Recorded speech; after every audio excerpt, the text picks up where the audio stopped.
Cannot stand how my hair looks. Hey, so what did I want to talk about today? Well, I just thought I'd record this because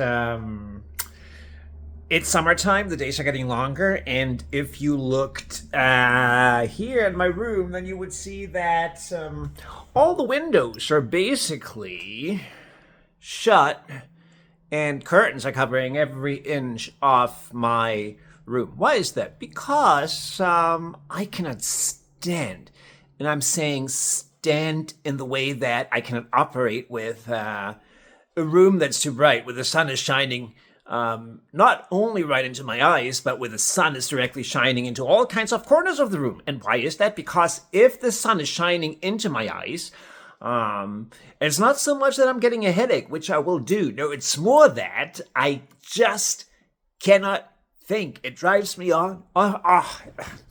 It drives me up. That's the preposition. It drives me up the wall.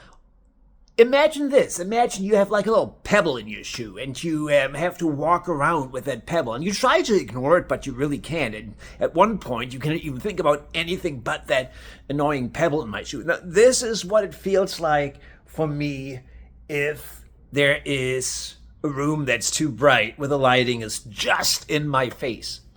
So at home, this is easily taken care of if you're by yourself, but of course that entire idea of keeping the room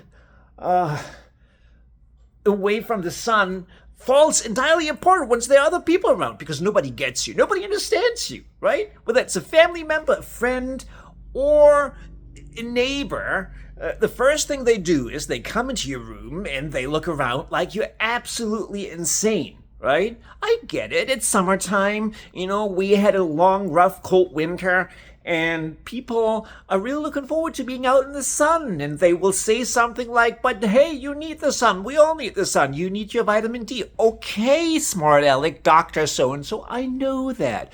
I know all of that. Yes. And I do go out in the sun, but I limit my exposure time to a specific duration. Like, I don't know, I'm taking a walk for 15 minutes and then I'm going back to my wonderfully semi-dim room at home.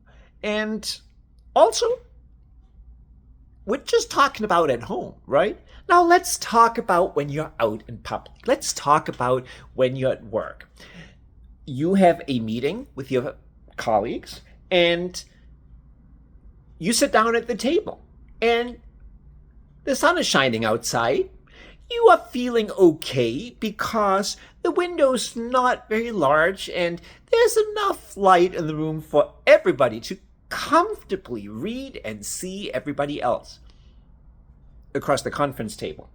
So if 10 of your colleagues are filing into the room, you know where I'm getting with that. What's going to happen?